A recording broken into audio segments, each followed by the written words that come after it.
So there is a dirty little secret that a lot of the $100 million entrepreneurs aren't telling you about. And in this video, I figured we'd go ahead and explore that. So this is Cole Gordon's podcast. He's with Ravi Abuvala, and they both own nine-figure companies. This is something else that Alex Hormozi also uses. So it's that dirty little secret they won't tell you about openly. But if you dig deep enough, you'll find some examples. Let's dive in. On the TRT now. I am, yes. How's that? It's been cool. So that's a funny story too. I recruited you into that. That was a reverse recruitment. I remember we were actually on. The funny story is you were a little bit more skeptical. Jeff was like, so how does it increase your productivity? Yeah, exactly. And I'm like, oh, dude, it's really great. And that's what a lot of entrepreneurs are missing. Like, it skyrockets your productivity, especially as you get into your 30s and 40s. You start to mellow out. You don't have that same drive. Bad days of sleep start to fuck you up a little bit because you're starting to drop in testosterone, just tiny bits, like 1 to 2%. It's not much, but over time that adds up. So the TRT puts you at a more stable level to where you don't have those big peaks and valleys like you would otherwise as a natural. Great. And he was like, the next morning in South Africa, he's like, I booked a call with a doctor. I remember when we first talked about it. It might have even been New Year's Eve. I was South Africa. Oh, was it? Because I was just on Enclomiphene. Okay. Yeah. But I remember when I booked my appointment, we were coming back on my boat in Miami, and I remember I was driving and you were sitting next to me, and I remember you telling me, I feel like I'm 21 again. Like, I remember you saying this, like, dude, he's like, the first 2 weeks you were on it, it was like insane. And then you said it kind of leveled out, but it still was way better. All right, yeah, the first like 4 to 6 weeks, yes, you will feel like a horny teenager. First 2 weeks, that's all placebo. It takes longer than that for your body to shut down, so he's exaggerating here. First couple of weeks, I thought, I was like, oh, this is how you hear about like Trump and Vivek and all these people who sleep 3 hours a night. Yeah. I was like, oh, they just have high T. Yes. That's actually not true. I can tell you now from being on this for a while, no, it goes away. That's what I thought at first. But it's still definitely a higher baseline. And so I guess my quick story was, you told me about it.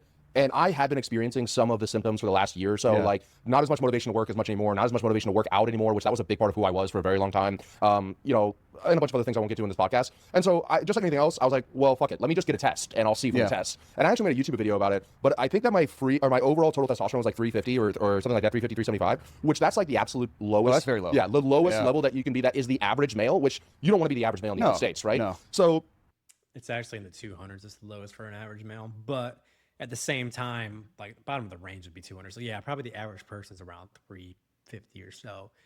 But you think the average person is what? A fat 40-year-old dad that works in a factory, has no motivation to do anything with his life, fine working however many hours they work hard. And honestly, I've worked in a factory before. They don't do fucking shit. It's the same repetitive tasks over and over. Not that all professions are like, there are some where they work hard, but most people try to elevate themselves when they talk to other people, tell you their job is so tough, and then you watch what they do and it's fucking mindless. I think it's funny. We've been conditioned to basically think that being a slave is okay.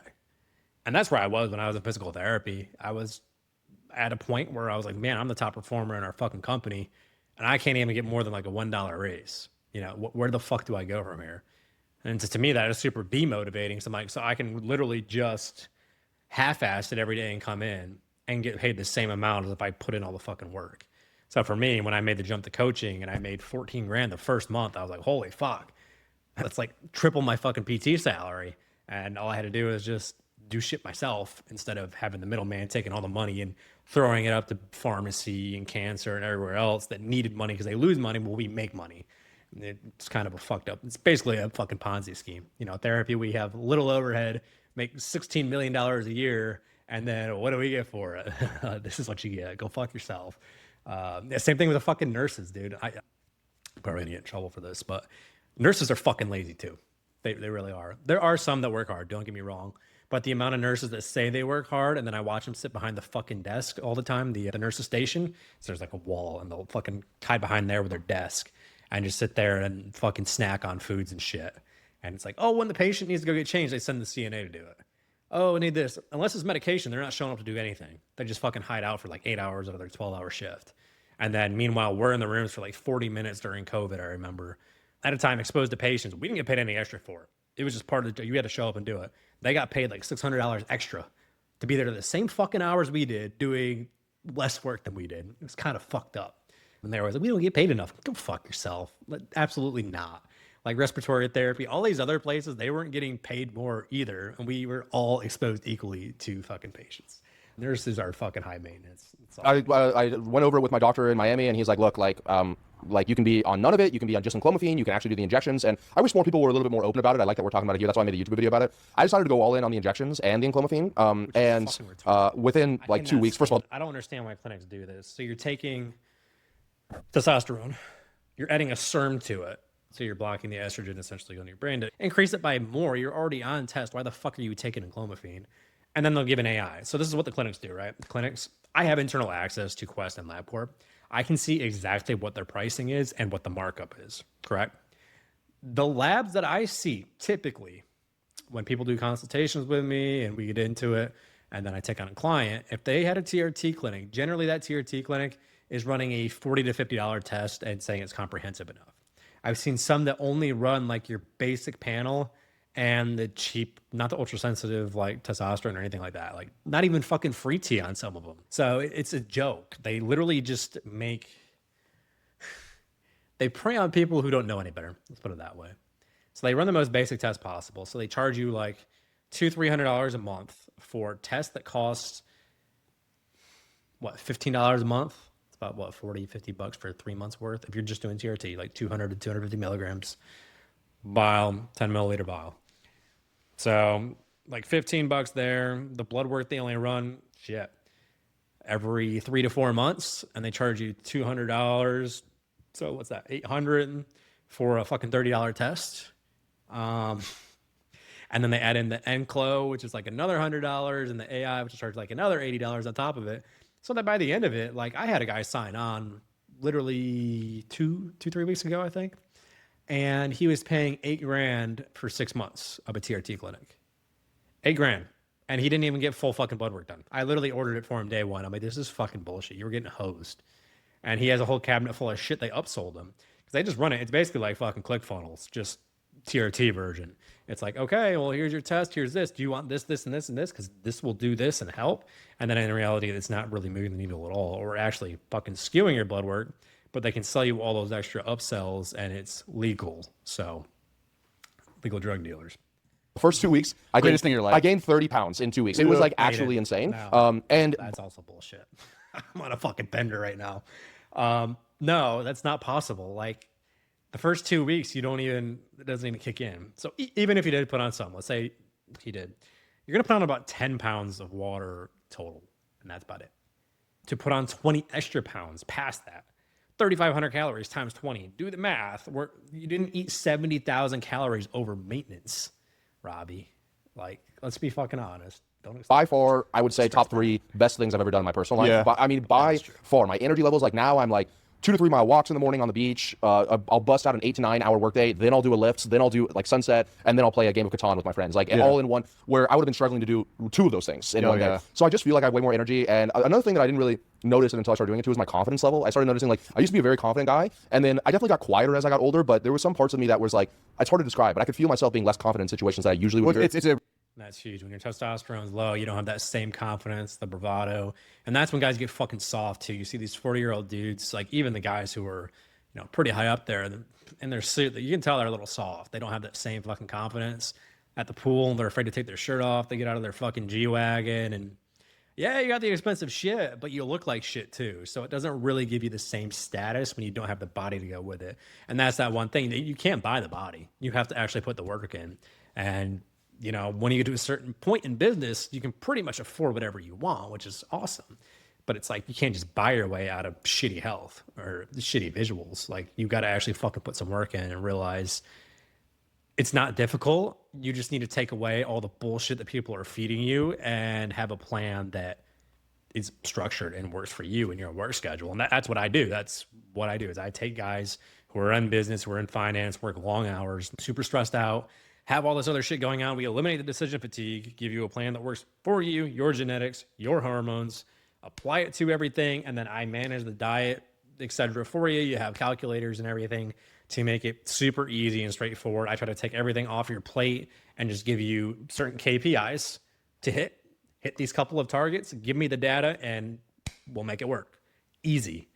And the problem is once you start dicking around online, you got everybody with their fucking discount codes and peptide codes and all this other shit just muddying the water, and it makes it a fucking dumpster fire. And then next thing you know, people come to me, I've been working at this 5 years, and they don't trust as much because they've been fucked over so many times. So I hate seeing that kind of shit too. Risk aversion. And risk aversion is with a low great way T. to put it. Yeah. So I realized that, and I started noticing that changed. And then I've just been playing with the dosages. I did just Enclomiphene for 3 weeks. I did just 75 milligrams for 2 weeks. I did 130 milligrams for 2 weeks. I found my sweet spot is about 100 milligrams a week is for me. Yeah. I'm just on the Enclomiphene, but dude, it rocks. I think people should at least just start on the Enclomiphene. Yeah. I don't know why. I think people just react to it differently. I definitely felt better than what my baseline was, but the problem was I also felt Not unless if you're trying to be natural, it makes sense. But if you're already on test, why the fuck are you gonna try to block your ability to uptake your estrogen and then increase your test even more? Just take more fucking tests and then use the AI to manage it if needed. Like, it's, why are we adding Enclomiphene in just to add something else and that has more side effects, that has potential clotting risks and all this other shit, and be on it perpetually? It's reckless. It's fucking stupid. better when I was actually doing the injections themselves. But like you and I had talked about, there's definitely risks. I actually did a fertility test as well, and my overall sperm mobility has gone down, but not low enough that it's like, that's scary. And so, you know, my fiance's here, and we want to have kids in the next probably 12 to 18 months. So it's a conversation we're having. I did freeze my sperm as well, so just in case, like that.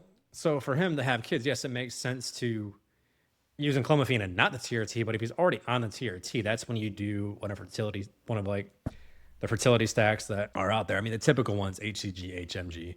Vigorous Steve has more advanced ones out there if you're really having trouble getting your sperm count back up. But if you're already on it, like, why Enclo? Like, yeah, you can artificially fucking pump your numbers up, but it's not going to make a difference. You could just take the HCG and get the same fucking benefit and not be wrecking your health over and over again, potentially having a blood clot. Was a game plan I did as well, but unless something horrendous and crazy changes, I'll probably be on it for the rest of my life, honestly. It's honestly, it's great. Just from, because the biggest thing for me that used to frustrate me is I would have good days, and then I'd have days where I'm planning all this productivity, and then it's shot. Yeah.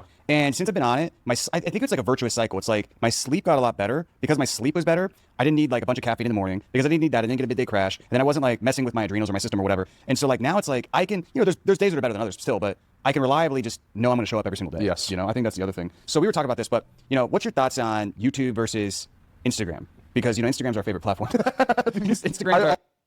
Yeah.